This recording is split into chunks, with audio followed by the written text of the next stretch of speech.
What is up, guys? My name is Neighborbogs, and yeah, we're gonna do a video today. It's gonna be pretty lengthy.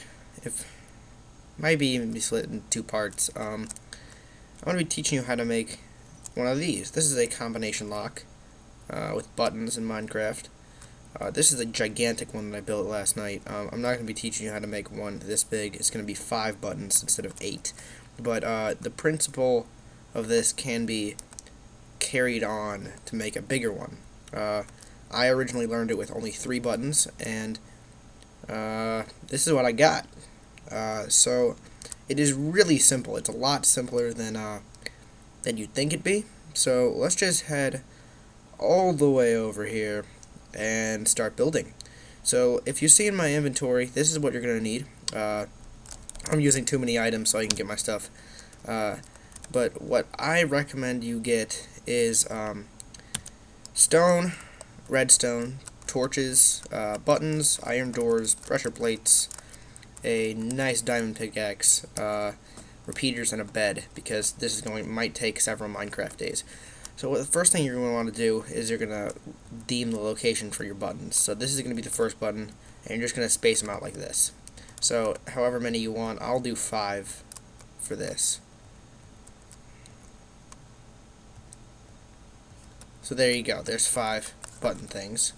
And all you're going to do is you're going to take your buttons and stick them on each of the tablets. Pretty simple. Then the next thing you're going to do is you're going to run redstone just to here for now. This is just, I don't know, I like to do this. You don't really even need to do this, but yeah, so I'm just going to make the fog lower, make it so my PC doesn't lag. So there you go. Now you got your buttons. So the one thing that I like to do that necessarily you don't have to, but what I'm going to do is I'm going to put all these up in my inventory here, and I'm going to take 5 signs. Okay? And what these signs, I'm just going to put signs underneath. This is going to be the first button you press, so this is going to be the first one. Then we'll make this one number 2. Okay, come on.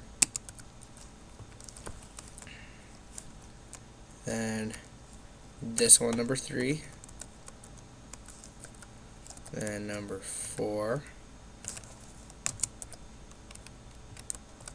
Then number 5. Here we go. Okay. So here you go. Now you kind of got your buttons labeled out. Make things a little bit easier. So what you're going to do first when you start to make the combination lock after you have your buttons set up is you're going to go way down here. The farther you want to go farther back depending on how many buttons you have. See, you can't see it now, but on that other 8-digit combination lock, the wires for everything were extremely long. Now the reason is because it's a lot easier to link up the buttons to the redstone gates when you have lots of space to get the wires to intertwine, if that makes sense. So what you're going to do here is, I keep forgetting what these are called, LR NOR latches or something.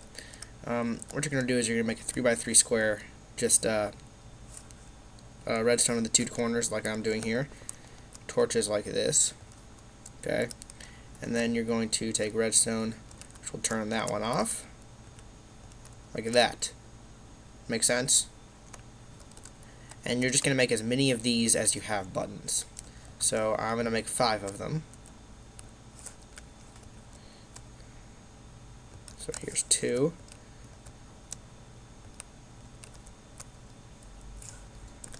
Here's 3.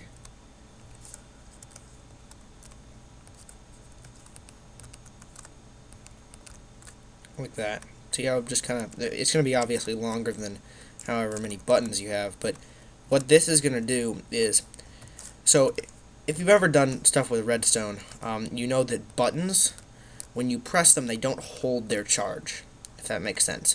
When you press them, it like is a brief like power surge. It doesn't like stay on forever. Levers do that.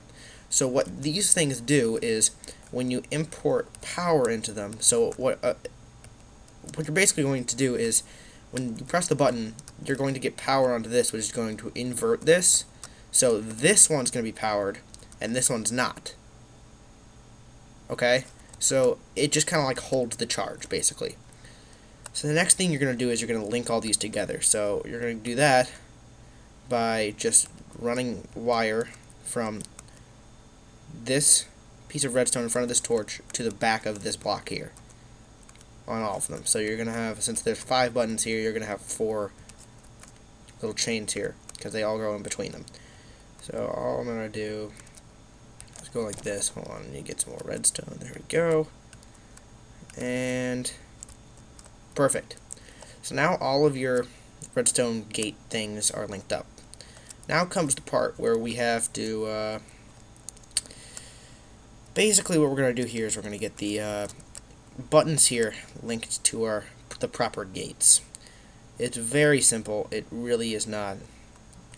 It will not take you that long when you have fewer buttons. With more buttons, like that gigantic mess of fun over here, as you can see, there's a lot of space between the button there, and that's not even a button, the button there, and those gates that I made here. Okay? So, let's just head on back.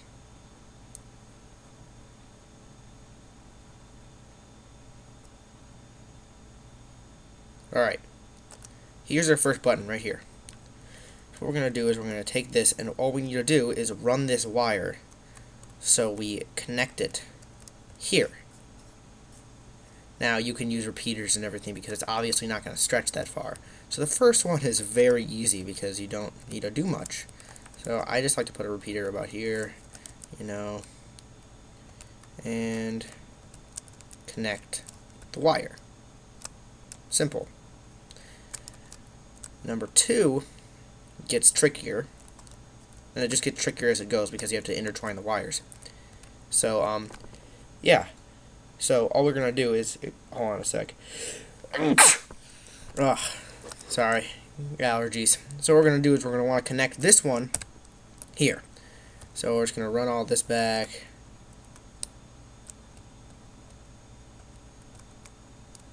I'll get a repeater going here. I'll take this one out.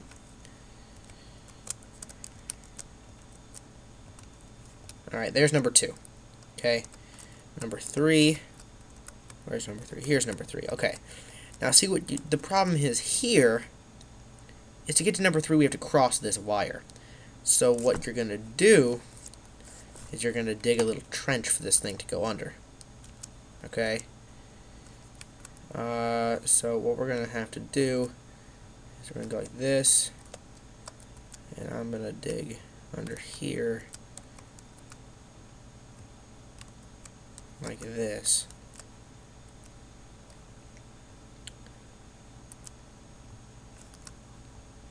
And that's just going to come up here.